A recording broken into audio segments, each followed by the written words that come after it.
बिहार के बांकीपुर विधानसभा उपचुनाव में मतदान प्रतिशत बहुत कम रहा है। शहरी क्षेत्र की इस सीट पर करीब 35% ही वोट पड़े हैं और इस सीट पर बीजेपी के नीरज सिन्हा, जनसुराज के प्रशांत किशोर और आरजेडी के रेखा गुप्ता के बीच त्रिकोणीय लड़ाई है।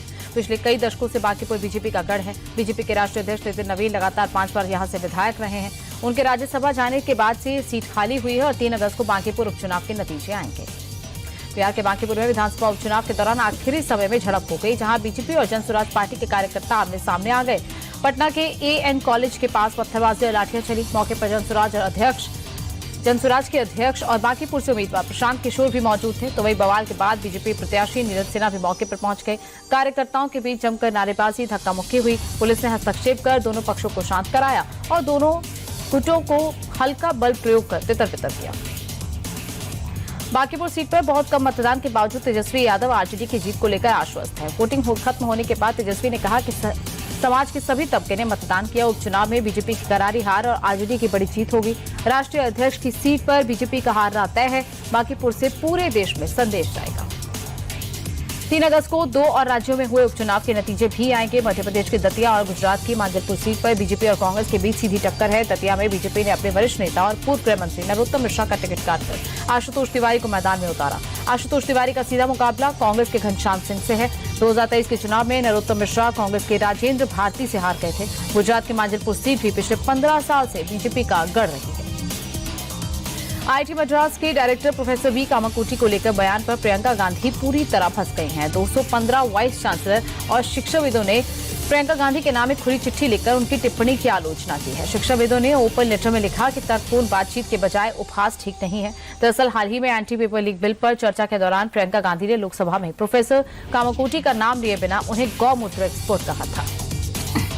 प्रियंका गांधी के गौमूत्र एक्सपर्ट वाले बयान पर बीजेपी सांसद और राष्ट्रीय प्रवक्ता सुधांशु त्रिवेदी ने बड़ा पलटवार किया। सुधांशु त्रिवेदी ने कहा कि गौमूत्र का मेडिकल क्षेत्र में वैज्ञानिक महत्व है, लेकिन दिमाग में गोबर भरा हो तो कैसे समझ आएगा। ये विज्ञान में पश्चिम के अंधभक्त हैं। उस अंधभक्ति की कीमत देश ने चुकाई है।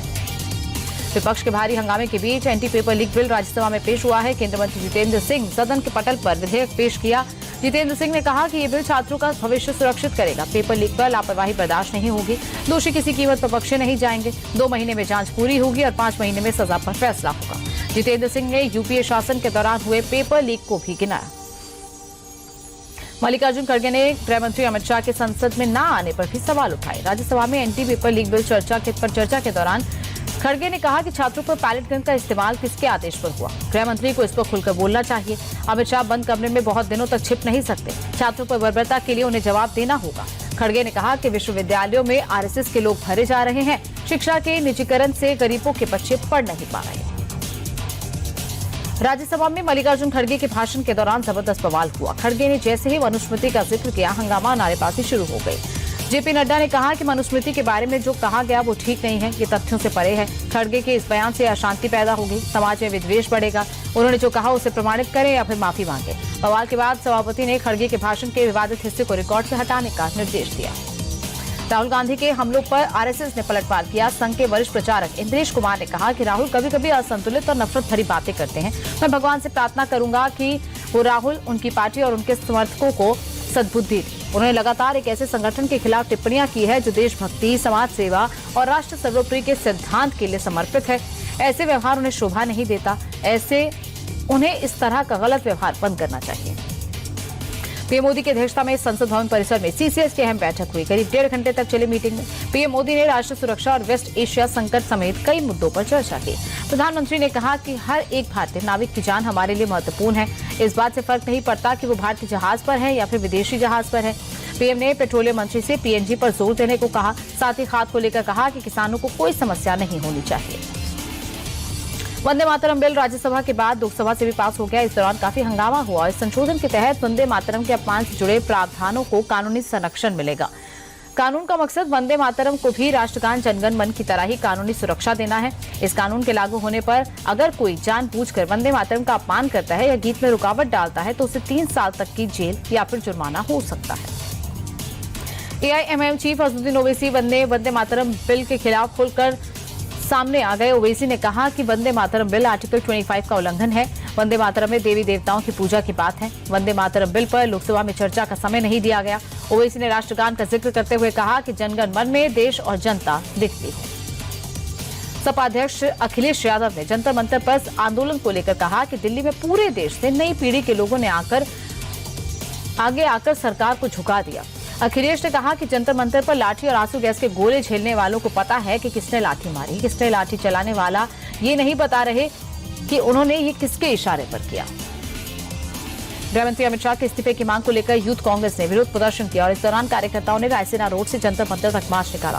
प्रदर्शन के दौरान यूथ कांग्रेस के कार्यकर्ताओं ने दिल्ली पुलिस मुख्यालय के गेट पर जमकर हंगामा किया। आधे घंटे की जद्दोजहद के बाद पुलिस ने सभी को हिरासत में ले लिया। बीजेपी सांसद और अभिनेत्री कंगना रनौत के बयान पर बवाल मचा हुआ है। छात्र प्रदर्शन और जेनजी की कटर जनरेशन वाले बयान पर नागपुर में प्रदर्शन हुआ। कांग्रेस के छात्र संगठन एनएसयूआई ने विरोध जताया। प्रशासन से इजाजत न मिलने के बाद भी एनएसयूआई कार्यकर्ताओं ने पोस्टर लेकर प्रदर्शन किया। एनएसयूआई कंगना से माफी की मांग कर रही है। पुलिस ने इस दौरान कई कार्यकर्ताओं को हिरासत में भी लिया। अकाली दल की नेता हरसिमरत कौर बादल ने केंद्रीय गृह मंत्री अमित शाह से मुलाकात की और इस दौरान उन्होंने पंजाब में हुए पेपर लीक का मुद्दा उठाया। साथ ही उन्होंने सीबीआई जांच की मांग की। हरसिमरत कौर ने बताया कि पंजाब में 1, 2 नहीं बल्कि 12 पेपर लीक हुए हैं, जिसकी जानकारी गृह मंत्री को दी है। इसके खिलाफ कार्रवाई होनी चाहिए। शिक्षा मंत्री को हटाकर जेल भेजा जाए। अंडरवर्ल्ड डॉन छोटा राजन 22 साल पुराने फर्जी पासपोर्ट मामले में दोषी करार दिया गया है। चेन्नई की विशेष सीबीआई अदालत ने उसे 7 साल जेल की सजा सुनाई है। जांच में सामने आया कि उसने पासपोर्ट हासिल करने के लिए फर्जी पहचान और नकली दस्तावेजों का सहारा लिया। छोटा राजन फिलहाल दिल्ली के तिहाड़ जेल में बंद है। एक दूसरे मामले में अंडरवर्ल्ड डॉन आजीवन कारावास की सजा काट रहा है। महाराष्ट्र के नंदुरबार जिले में एक बड़ा हादसा हो गया है। एक बड़ा हादसा टल गया, जहां फेमस हिल स्टेशन तोरणमाल के सीता खाई पॉइंट पर एक युवक जिपलाइन में फंस गया। दरअसल 3500 फीट गहरी खाई के ऊपर जिपलाइन तकनीकी खराबी के कारण अटक गया। उसमें बैठा युवक लंबे समय तक हवा में ही फंसा रहा। 1 घंटे के रेस्क्यू ऑपरेशन के बाद उसे सुरक्षित बचा लिया गया। महाराष्ट्र के पिंपरी चिंचवड में गाय चोरी का मामला सामने आया। तस्वीरों में आप देख सकते हैं कि एक कार से 3 लोग आते हैं। तीनों मिलकर गाय को पहले बेहोशी का इंजेक्शन लगाते हैं, उसके बाद नशीला पदार्थ पिलाते हैं, फिर तीनों मिलकर गाय को कार में धक्का देकर चढ़ा देते हैं। पुलिस ने तीनों आरोपियों को गिरफ्तार कर लिया है।